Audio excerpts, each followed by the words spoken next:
You're listening to a podcast by the Center for Action and Contemplation. To learn more, visit cac.org. In 2004, American journalist Ron Suskind recounted a conversation with a White House aide widely believed to be Karl Rove. Quote, "The aide said that guys like me were in what we call, quote, the reality-based community, which he defined as people who, quote, believe that solutions emerge from your judicious study of discernible reality. That's not the way the world really works anymore," he continued. "We're an empire now, and when we act, we create our own reality. And while you're studying that reality, judiciously as you will, we'll act again, creating other realities, which you can study too. And that's how things will sort out. We're history's actors, and you, all of you, will be left to just study what we do." The term reality-based community was born into public consciousness that day. This aide's claim to create reality reeked with a kind of imperial pride that precedes a well-deserved fall. It set the stage for the rise of Trump, that lover of conspiracy theories from birtherism to QAnon to the big steal. As Hannah Arendt explained in The Origins of Totalitarianism, decoupling politics from reality has a long history.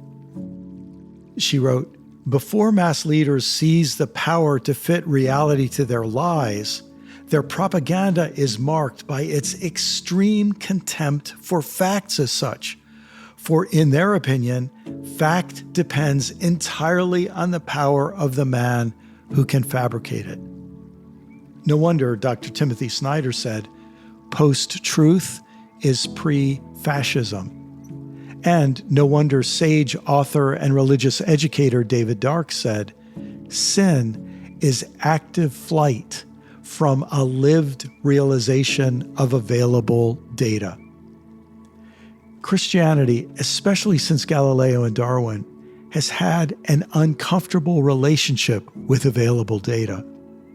But people can easily jump from the Christian frying pan into a secular fire with its own unreality, discovering that there is a fine line between ideologies and conspiracy theories, and that secular ideologies from communism to capitalism can function much like post-truth religions, teaching their adherents to reject available data and cling to ideological purity.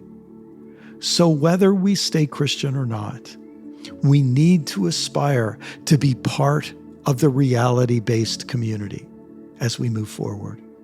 We must be more loyal to reality than to our current beliefs about reality.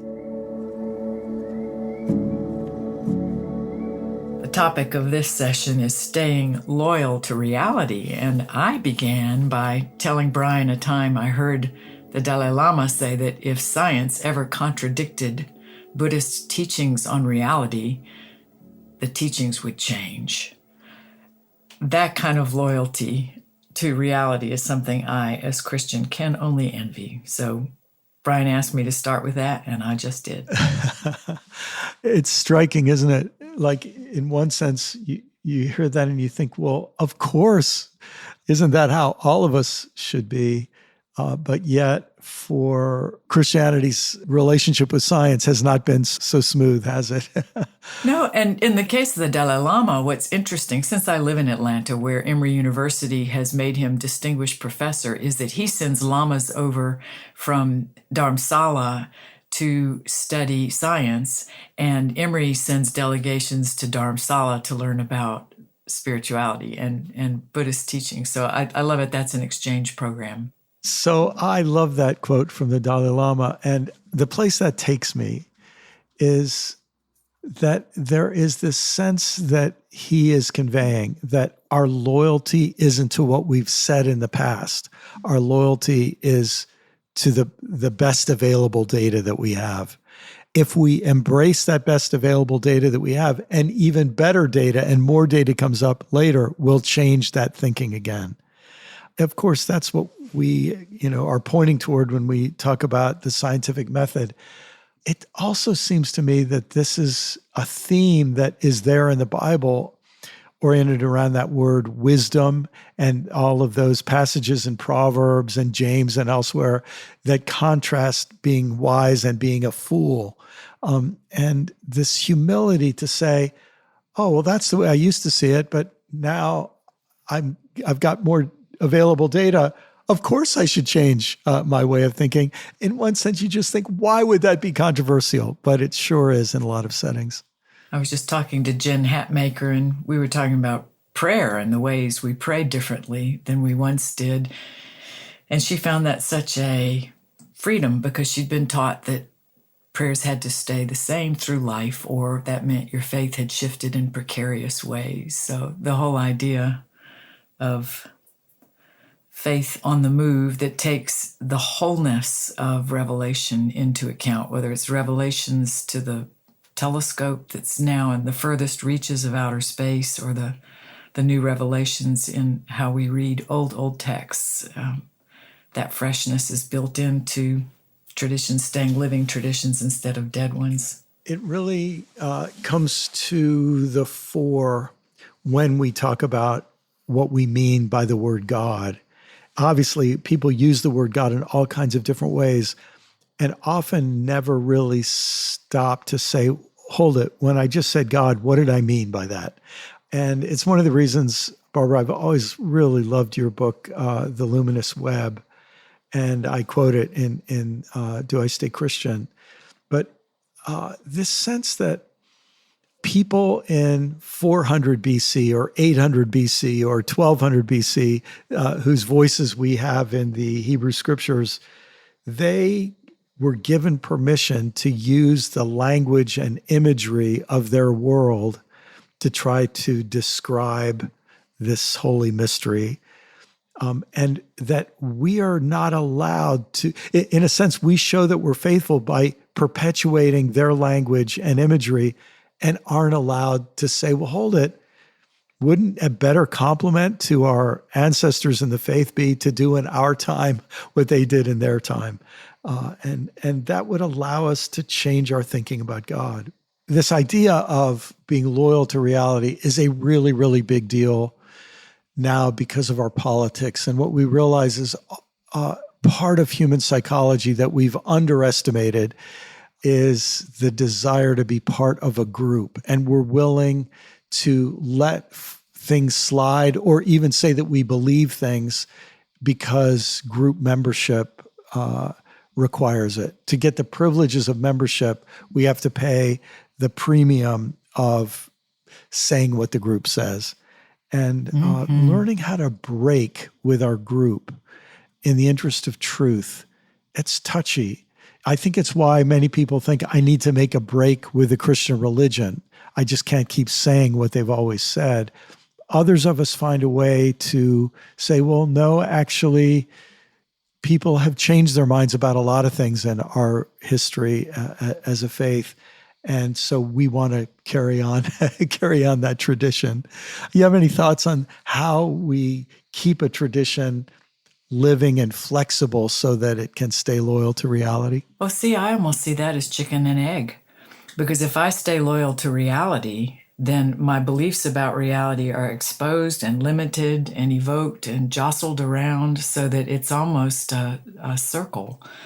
I have found myself capitalizing reality and trusting that, having more faith in that than I do with whatever we all mean by God. Yes. Not because reality is any clearer or more stable a word, but I trust what is real. And one part of reality that I trust, which is very difficult to accept, is that I came from ancestors, and there will be many after me, and much that I pray for and hope for will not happen in my lifetime. And to stay loyal to reality is to cultivate some kind of patience to go along with humility that says, I do my peace, but I'm part of a bucket brigade, and it goes on before me and it goes on after me. I get so impatient to see results now, in this election, in this midterm, in this church, in this year. And that impatience doesn't serve reality. It's not true to reality. My goodness, I think this is really one of our struggles, a part of reality that I find myself resisting, and that is that things that in the deepest part of my soul I think are important and true and necessary and worth fighting for may lose. They may lose for the rest of my lifetime, and they may lose for a really, really, really long time.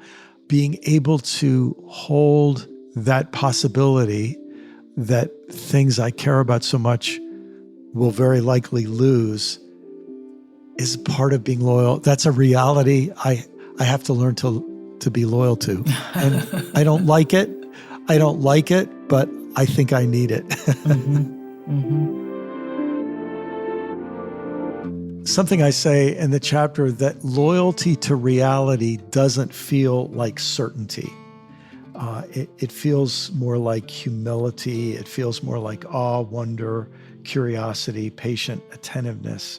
There is something, I think a lot of us are thinking a lot lately about the allure of certainty, the comfort of certainty, and yet the downsides of certainty. Because one thing that's very obvious, if we look around, people can be 100% certain of something and be wrong.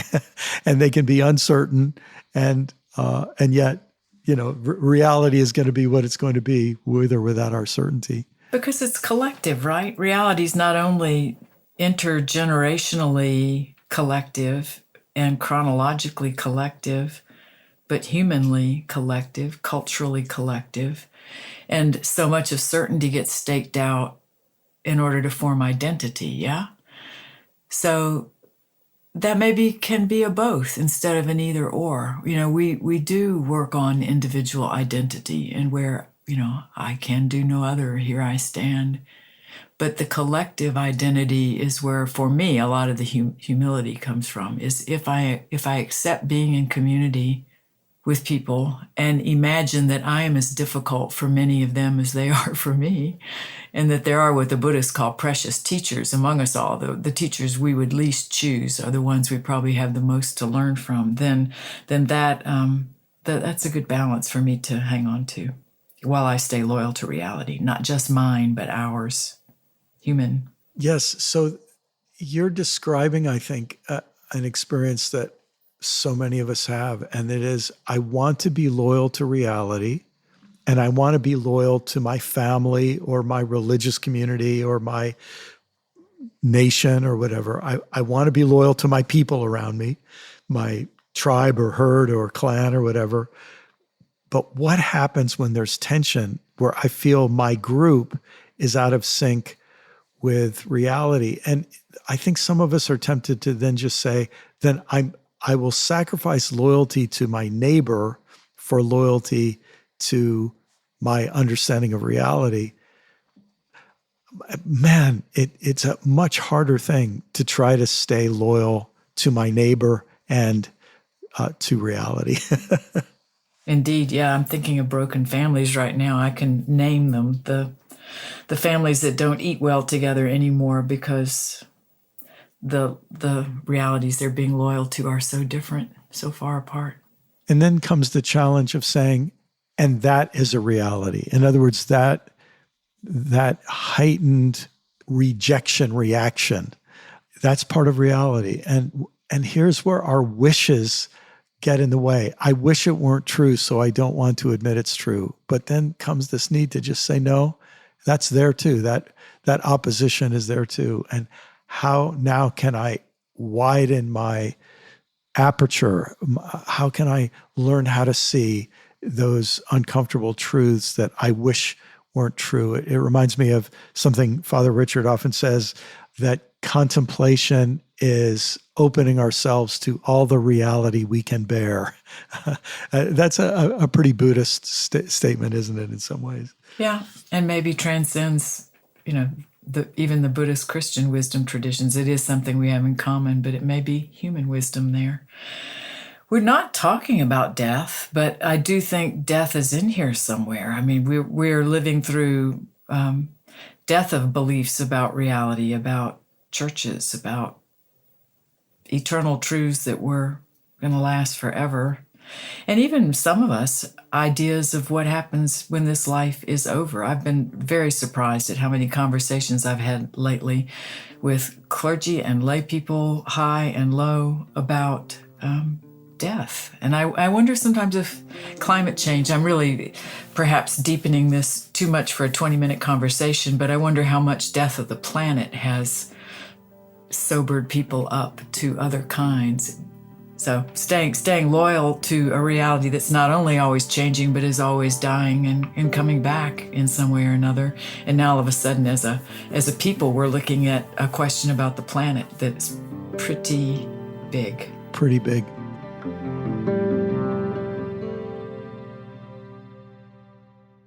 What does it mean to embody salt and light? In 2025, Richard Rohr's daily meditations turn to Jesus' timeless metaphor for reflecting love into the world. Amid this season of uncertainty, join us in living with trust, being salt and light. For 18 years, the daily meditations have inspired thousands of readers like you. Subscribe today at cac.org/saltlight2025. That's cac.org/SALTLIGHT2025. You had no way of knowing this, Barbara, but that actually is very close to the next writing project I have ahead of me. So it's exactly an area I've been reading about and thinking about a lot lately. The reality of death, and I think part of what's going on and causing what some people call climate dread or doom for a lot of people is this sense that, you know what, the whole human species could do itself in here. And we could be making decisions now that certainly mean that life as we know it won't go on. And there are some of us who every morning are waking up to feeling that to be loyal to reality means I'm facing things that most of my friends and neighbors and coworkers, and if I go to church, the parishioners at my church are really not ready to think about. And there's a kind of private agony and grief and aloneness that comes when people, they're not trying to be morose, they're trying to be loyal to reality. You just described the widening of the aperture that I think widens even more for people of any age who have looked mortality in the face individually, and then people of a certain age, if they're lucky enough to accumulate some decades, who begin to be unable to maintain the denial that has served them so well. Can't do it anymore. And it does throw you into a sometimes lonely place. Ironically, there is also something that happens when we at least affirm at the deepest part of our being, to the degree that we can, that we would like to be loyal to reality. We don't want to live in make-believe. We don't want to live in a wish bubble, but we would like to take into account, as my friend David Dark says, all available data. Yeah, because guess what? Reality is going to break in no matter what. So I think I would rather befriend reality earlier than later. That's a great way to say it. Well, I think this maybe is a place to pause and say, what if that quote that you started with from the Dalai Lama is something that more and more, like we could imagine a pope saying that, or a presiding bishop saying that, or a preacher or pastor saying that, or maybe even just normal folks who are Christians saying, this is an expression of my Christian faith as well, that I want to be loyal to reality. One of the things that strikes me in that, when I put this into time, I imagine if we had been in a spaceship and did a flyby of planet Earth, I don't know, 2-3 billion years ago, we would have seen a planet devoid of anything that we would know as life, at least as we were passing by in a spaceship. This is another part of reality that I think is important for us to grasp, that hidden in that a planet of volcanoes and boiling water and noxious gases and not much in the way of oxygen in the atmosphere, hidden in that planet was the possibility for Mozart and Bob Dylan and Steve Martin and any other number of amazing people, creative people, and opera and ice hockey and everything else that is part of our reality was not very obvious, but it was actually hidden in that reality at that point. Any thoughts on what that means in being loyal to reality as well? Well, it sure underscores what we've been saying about unknowing. Who knew, right? In that flyover of planet Earth, who knew? I just read Margaret Rankel's column in the New York Times today, and she talks about how oak trees are dying at an alarming rate. And she said, go gather up a handful of acorns and plant them, which is a variation on wisdom we've heard for centuries, right? That if the world ends tomorrow, plant a tree. And so I love your image, and I love her image of planting an acorn, though I wouldn't live to see it, be over my head hardly. That it's part of what we're called to be loyal to. And it's also a piece of faith that's based not on fantasy, but reality, that things are always, so far, dying and being born again. And if I open my aperture really wide, that includes galaxies and not just human lives. So there's some kind of communion in that. Well, there's a point for us to pause and ponder and let that sink in. Thank you so much for these conversations, Barbara. Me too. I'll be up late tonight thinking about them. Thank you, Brian. I'd like to leave you with this short reflection from Do I Stay Christian? As I see it, to be loyal to God is to be loyal to reality. And to be loyal to reality is to be loyal to God. But that's only true when we remember that reality isn't simply what is. Reality also contains within it the seeds of what can be, but is not yet. In other words, part of the reality to which we must be loyal is the future possibility that is subtly present in the present moment. Richard Rohr says it like this: saying yes to what is ironically sets us up for what if. Imagine looking at the universe in its first several billion years. Swirling gases, surging energy fields, nothing solid. Or imagine looking at the Earth when it was a lifeless planet of rock, water, ice, and volcanoes. Even then, rainforests, coral reefs, savannas with elephants and giraffes, cities with stand-up comics and Latin jazz were inherent in the possibilities. They just weren't visible yet. To see that possibility is what faith is about. Not merely seeing the seeds in the apple, but seeing the million apple orchards waiting to spring from those seeds.